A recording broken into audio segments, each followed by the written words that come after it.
Waktunya bersaat teduh dengan Tuhan melalui bacaan Alkitab 1 pasal sehari dalam kitab Nabi-Nabi Besar bahagian keempat seri yang pertama. Kitab Yehezkiel pasal 1, Nubuat-nubuat melawan Israel dengan perikop. Nabi melihat kemuliaan Tuhan. Mari baca Alkitab, mari dengar Alkitab, dan mari lakukan apa yang Allah firmankan di dalam Alkitab. Maka iman dan pengharapanmu tidaklah sia-sia.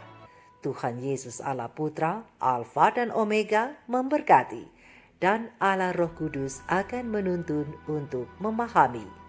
Salam kasih dan doa dari Rumah Produksi Endang Silitonga Tanjung Bible Audio Ministry. Mari memulainya dengan doa dalam hati.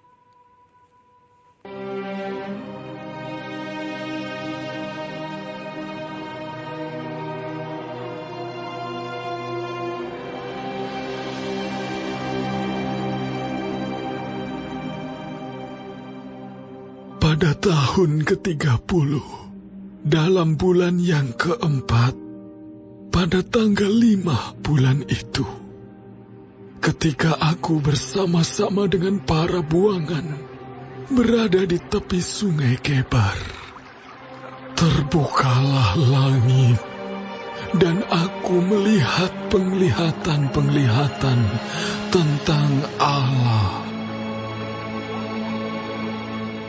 Pada tanggal 5 bulan itu, yaitu tahun ke-5, sesudah Raja Yoyakin dibuang, datanglah firman Tuhan kepada Imam Yehezkiel, anak Busi, di negeri orang Kasdim, di tepi sungai Kebar, dan di sana kekuasaan Tuhan meliputi dia. Lalu aku melihat, sungguh angin badai bertiup dari utara dan membawa sekumpal awan yang besar dengan api yang berkilat-kilat, dan awan itu dikelilingi oleh sinar. Di tengah-tengah api itu, kelihatan seperti suasa mengkilat. Dan di tengah-tengah itu juga ada yang menyerupai 4 makhluk hidup. Dan beginilah kelihatannya mereka. Mereka menyerupai manusia, tetapi masing-masing mempunyai 4 muka, dan pada masing-masing ada pula 4 sayap. Kaki mereka adalah lurus, dan telapak kaki mereka seperti kuku anak lembu. Kaki-kaki ini mengkilap, seperti tembaga yang baru digosok. Pada ke-4 sisi mereka, di bawah sayap-sayapnya, tampak tangan manusia. Mengenai muka dan sayap mereka berempat adalah begini. Mereka saling menyentuh dengan sayapnya. Mereka tidak berbalik kalau berjalan. Masing-masing berjalan lurus ke depan. Muka mereka kelihatan begini. Keempatnya mempunyai muka manusia di depan, muka singa di sebelah kanan, muka lembu di sebelah kiri, dan muka Raja Wali di sebelah belakang. Sayap-sayap mereka dikembangkan ke atas. Mereka saling menyentuh dengan sepasang sayapnya, dan sepasang sayap yang lain menutupi badan mereka. Masing-masing berjalan lurus ke depan, ke arah mana roh itu hendak pergi. Kesanalah mereka pergi. 'Mereka tidak berbalik kalau berjalan. Masing-masing berjalan lurus ke depan, ke arah mana roh itu hendak pergi. Kesanalah mereka pergi. Mereka tidak berbalik kalau berjalan. Masing-masing berjalan lurus ke depan, ke arah mana roh itu hendak pergi. Kesanalah mereka pergi. Mereka tidak berbalik kalau berjalan. Di tengah makhluk-makhluk hidup itu, kelihatan seperti bara api yang menyala, seperti suluh yang bergerak kian kemari di antara makhluk-makhluk hidup itu. Dan api itu bersinar, sedang dari api itu kilat sabung menyabung. Makhluk-makhluk hidup itu terbang ke sana kemari seperti kilat. Aku melihat sungguh di atas tanah di samping masing-masing dari keempat makhluk-makhluk hidup itu ada sebuah roda.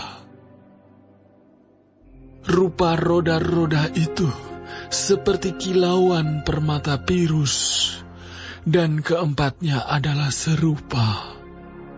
Buatannya seolah-olah roda yang satu di tengah-tengah yang lain. Kalau mereka berjalan, mereka dapat menuju ke 4 jurusan. Mereka tidak berbalik kalau berjalan. Mereka mempunyai lingkar, dan aku melihat bahwa sekeliling lingkar yang 4 itu penuh dengan mata. Kalau makhluk-makhluk hidup itu berjalan, roda-roda itu juga berjalan di samping mereka. Dan kalau makhluk-makhluk hidup itu terangkat dari atas tanah, roda-roda itu turut terangkat. Ke arah mana roh itu hendak pergi, kesanalah mereka pergi. Dan roda-rodanya sama-sama terangkat dengan mereka. Sebab roh makhluk-makhluk hidup itu berada di dalam roda-rodanya. Kalau makhluk-makhluk hidup itu berjalan, roda-roda itu berjalan. Kalau mereka berhenti, roda-roda itu berhenti. Dan kalau mereka terangkat dari tanah, roda-roda itu sama-sama terangkat dengan mereka. Sebab roh makhluk-makhluk hidup itu berada di dalam roda-rodanya.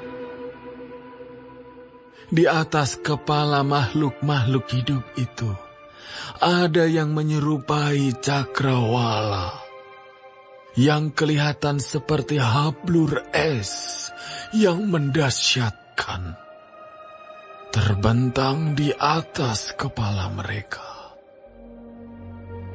Dan di bawah cakrawala itu, sayap mereka dikembangkan lurus, yang satu menyinggung yang lain, dan masing-masing mempunyai sepasang sayap yang menutupi badan mereka. Kalau mereka berjalan, aku mendengar suara sayapnya seperti suara air terjun yang menderu, seperti suara yang maha kuasa, seperti keributan laskar yang besar. Kalau mereka berhenti, sayapnya dibiarkan terkulai. Maka kedengaranlah suara dari atas cakrawala yang ada di atas kepala mereka. Kalau mereka berhenti, sayapnya dibiarkan terkulai. Di atas cakrawala yang ada di atas kepala mereka, ada menyerupai tahta yang kelihatannya seperti permata lasuri. Dan di atas yang menyerupai tahta itu, ada yang kelihatan seperti rupa manusia. Dari yang menyerupai pinggangnya sampai ke atas, aku lihat seperti suasa mengkilat, dan seperti api yang ditudungi sekelilingnya. Dan dari yang menyerupai pinggangnya sampai ke bawah, aku lihat seperti api yang dikelilingi sinar.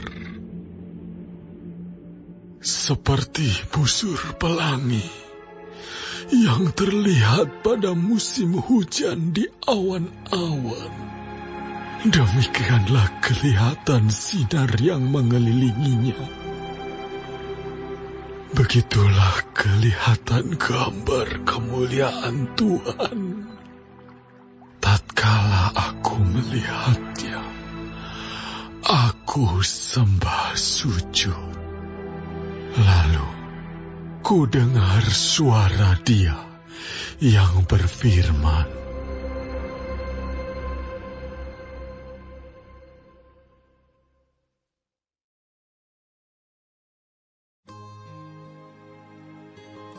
Kita telah menyelesaikan bacaan Alkitab 1 pasal sehari dalam kitab Yehezkiel, pasal yang pertama.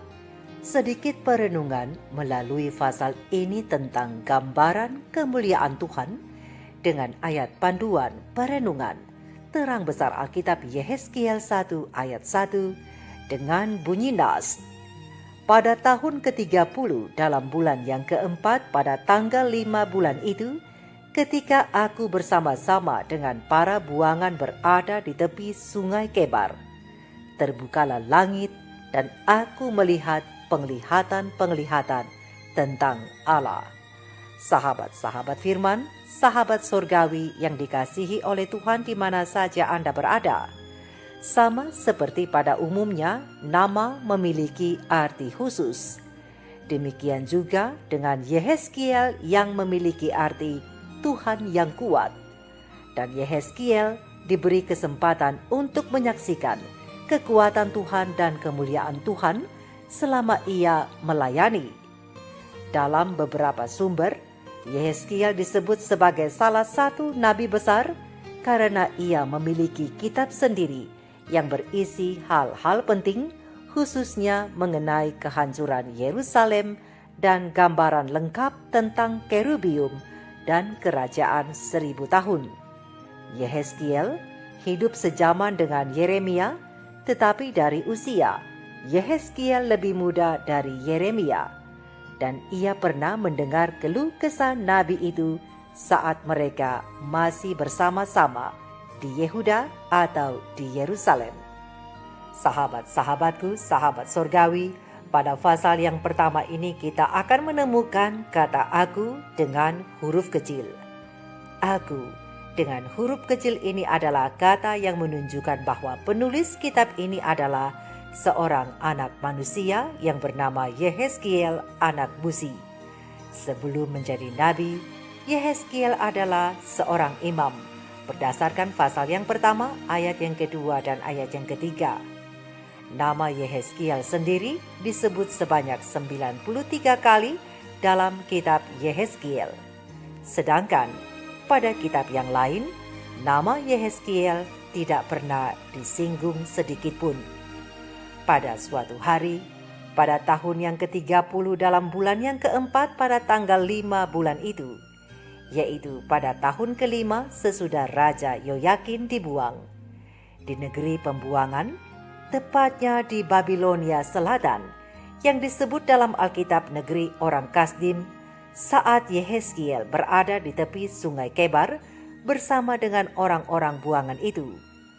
Catatan Alkitab menyatakan bahwa kekuasaan Tuhan datang dan meliputi Yehezkiel. Yehezkiel mendapatkan penglihatan dari Tuhan di tahun yang kelima masa pembuangan atau sekitar 597 sebelum Masehi. Diperkirakan saat itu Yehezkiel berusia 30 tahun. Usia pada umumnya seorang memulai pelayanannya sebagai imam. Jadi Yehezkiel ikut dalam pembuangan ke Babel diperkirakan pada usia 25 tahun dalam konteks Israel. Di tepi sungai Kedar, Yehezkiel diliputi kekuasaan Tuhan. Di sanalah Tuhan menunjukkan gambaran kemuliaan dan kuasanya kepada Yehezkiel untuk mempersiapkan dia bagi pekerjaan pelayanan sesuai dengan panggilan yang datang kepadanya. Allah akan terus menampakkan diri kepada Yehezkiel sepanjang ia hidup untuk menopang kenabiannya di dalam pelayanannya itu. Dapat kita lihat di dalam kitab Yehezkiel pasal 3 ayat 12, ayat 23 dan 24, pasal 8 ayat 2 sampai 4, pasal 9 ayat 3, pasal 10 ayat 1 sampai 22, pasal 11 ayat 22 dan 23 dan pasal 43 ayat 2 sampai 4. Sahabat-sahabatku, setelah Yehezkiel diliputi kuasa Tuhan, maka tampak olehnya penglihatan. Datanglah angin badai bertiup dari utara dan membawa segumpal awan yang besar dengan api yang berkilat-kilat, dan awan itu dikelilingi oleh sinar. Di tengah-tengah api itu kelihatan seperti suasa mengkilat. Suasa adalah logam campuran antara emas dan tembaga yang warnanya sama seperti emas murni. Dan di tengah-tengah yang seperti suasa itu ada 4 makhluk yang menyerupai manusia. Tetapi masing-masing makhluk itu mempunyai 4 muka, dan pada masing-masingnya ada pula 4 sayap. Berdasarkan ayat yang keempat sampai ayat yang keenam Yehezkiel pasal 1.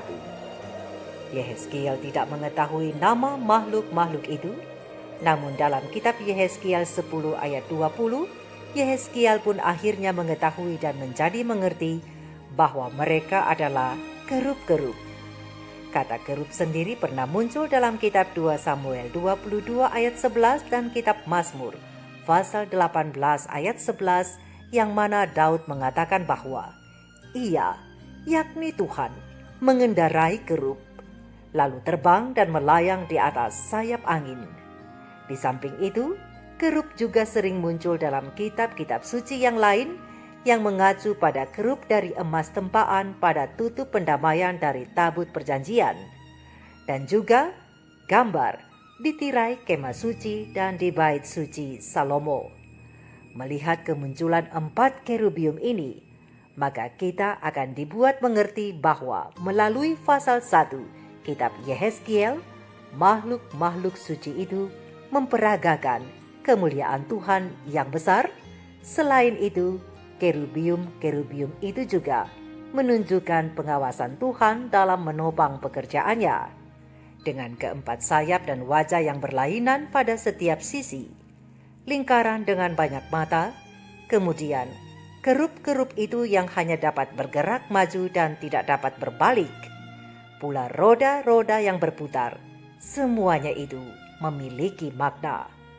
Wahyu atau penglihatan mulia ini selama hari-hari paling gelap dalam penawanan, inilah maknanya. Pena Ilham Ilahi Roh Nubuat manuskrip 81 tahun 1906, The Review and Herald 11 Januari tahun 1887, dan manuskrip 13 tahun 1898 yang terangkum dalam komentar Alkitab SDA Bible Commentary volume 4 halaman 1160 alinea ke-9 sampai halaman 1161 alinea pertama menjelaskan bahwa semua yang melayani Tuhan dengan kemurnian jiwa akan tahu bahwa Allah itu cemburu, sehingga kehormatannya harus dipertahankan. Banyak dari wahyu paling mulia yang dicatat di dalam Alkitab dibuat oleh Tuhan pada hari-hari tergelap dalam sejarah gereja. Dan Tuhan telah memberikan wahyu kemuliaannya ini lewat kitab Yehezkiel, agar manusia dapat diberikan kesan yang mendalam mengenai kesuciannya dan juga akan pelayanan pekerjaannya yang suci. Kesan yang telah dibuat ini harus dipikirkan dengan kekuatan yang sungguh-sungguh bahwa Allah adalah Tuhan dan bahwa Ia tidak akan pernah kehilangan kemuliaannya. Untuk itu Tuhan membutuhkan kesetiaan tertinggi dari pelayanan kita kepadanya hari ini. Dan kesan ini harus tersimpan di dalam benak manusia bahwa Tuhan Allah itu kudus dan bahwa Dia akan membela kemuliaannya. Dalam penglihatan Yehezkiel, Tuhan meletakkan tangannya di bawah sayap kerub. Berdasarkan terang besar Alkitab, Yehezkiel 1 ayat 8 dan Yehezkiel 10 ayat 8 dan ayat yang ke-21. Ini untuk mengajari umat-umat Tuhan bahwa adalah kekuatan ilahi itu. Itulah wajah singa yang memberi mereka kesuksesan. Dia akan bekerja bersama dengan mereka jika mereka mau menyingkirkan kejahatan dan menjadi suci dalam hati dan kehidupan. Para utusan sorgawi yang dilihat oleh Yehezkiel seperti cahaya terang yang menerangi makhluk hidup yang terbang dengan kecepatan kilat itu, melambangkan kecepatan pekerjaan Allah yang akan terus berjalan maju hingga selesai. Itulah juga kaki-kaki yang berjalan maju dan tidak dapat berbalik. Dia yang tidak tertidur, itulah wajah Raja Wali. Yang terus bekerja, itulah wajah lembu untuk pencapaian rancangannya. Ia dapat melaksanakan pekerjaan besarnya itu dengan harmoni. Apa yang nampak bagi pikiran terbatas, sukar dan rumit, tapi di tangan Tuhan, ia dapat menjaga ketertiban itu dengan sempurna. Ia dapat menemukan cara dan sarana untuk menggagalkan tujuan penasehat yang jahat dan mereka yang merencanakan kejahatan. Mereka yang dipanggil ke dalam jabatan yang penuh tanggung jawab dalam pekerjaan Tuhan sering merasa bahwa mereka memikul beban yang berat. Tapi mereka mungkin dapat merasa puas karena mengetahui bahwa Yesus menanggung mereka semua. Kita sering membiarkan diri kita sendiri merasa bingung dalam pekerjaan Tuhan. Tapi mulai hari ini, melalui kitab Yehezkiel pasal yang pertama, kita perlu mempercayainya, perlu mempercayai Tuhan dan maju. Kewaspadaan tak kenal lelah dari para utusan surgawi itu. Itulah lingkaran dengan banyak mata, pekerjaan mereka yang tak henti-hentinya dalam pelayanan sehubungan dengan makhluk bumi, menunjukkan kepada kita bagaimana tangan Tuhan membimbing roda di dalam sebuah roda. Instruktur ilahi itu berkata kepada setiap aktor dalam pekerjaannya seperti yang ia katakan kepada Kores di masa yang lalu. Aku mengikatmu, meskipun engkau tidak mengenal aku. Tuhan mengenal setiap orang. Jika mata kita terbuka, kita akan melihat bahwa keadilan kekal sedang bekerja di dunia kita ini. Pengaruhnya yang kuat sedang bekerja tidak di bawah kendali manusia. Manusia mungkin mengira bahwa mereka dapat mengendalikan masalah. Tetapi ingat, ada pengaruh yang lebih tinggi daripada manusia di tempat mereka bekerja. Dan hamba-hamba Tuhan akan tahu bahwa Allah sedang bekerja untuk melawan rencana setan. Allah yang sedang bekerja pada sebuah roda di dalam sebuah roda. Kerumitan mesin yang begitu rumit dan manusia hanya dapat melihat satu keterikatan yang lengkap. Tetapi tangan ilahi seperti yang dilihat oleh Nabi Yehezkiel ditempatkan di bawah roda. Maka setiap bagian dapat bergerak dalam harmoni yang penuh dan masing-masing melakukan pekerjaan yang ditentukan, namun dengan kerelaan dari tiap individu. Lalu bagaimana dengan muka manusia? Muka manusia menggambarkan Yesus Allah yang menjelma menjadi manusia, yang menunjukkan kasih Allah yang begitu besar lewat kematiannya di kayu salib. Gambaran kemuliaan Allah itu diwakili oleh 4 kerubium, sebab kemuliaan Allah yang teramat agung itu tidak dapat dilihat secara kasat mata oleh manusia berdosa. Melalui gambaran yang diberikan kepada kita pada Yehezkiel pasal yang pertama, akhirnya membuat kita mengerti bahwa kita memiliki Allah yang kuat, Allah yang aktif bekerja, Allah yang mengendalikan dan mengawasi pekerjaannya sampai pada akhirnya. Namun ia juga adalah Allah yang penuh kasih, yang selalu mengawasi kita anak-anaknya dan memberkati kita. Apakah semua tindak tanduk kita memuliakan Dia? Pastikan mulai hari ini dan seterusnya, tindak tanduk kita memuliakan Allah. Mari muliakan Tuhan dengan segenap hati kita, karena Allah kita layak menerima kemuliaan dan hormat. Mari kita renungkan ini bersama. Tuhan Yesus memberkati. Maranatha.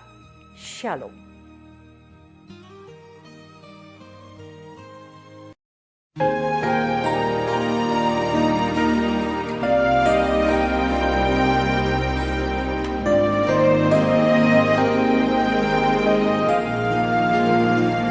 Kau Allah yang besar, ajaib dan mulia. Kau Yesus yang selalu membuatku terpesona.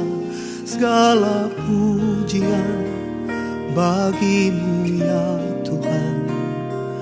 Hanya Kau yang layak ku agungkan.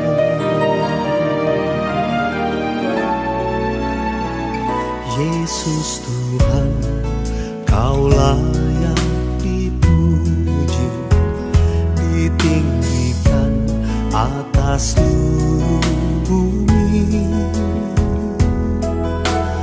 Ajaib kuasa-Mu ya Allahku, ku kagum hormat padamu. Yesus Tuhan, Kau layak dipuji, ditinggikan atas seluruh bumi. Heran kasih-Mu di hidupku, Yesus kekuatanku. Kau Allah yang besar, ajaib dan mulia. Kau Yesus yang selalu membuatku terpesona. Segala pujian bagimu ya Tuhan. Hanya Kau yang layak ku agungkan. Kau Allah yang besar, ajaib dan mulia. Kau Yesus yang selalu membuatku terpesona. Segala pujian bagimu ya Tuhan. Hanya Kau yang layak ku agungkan.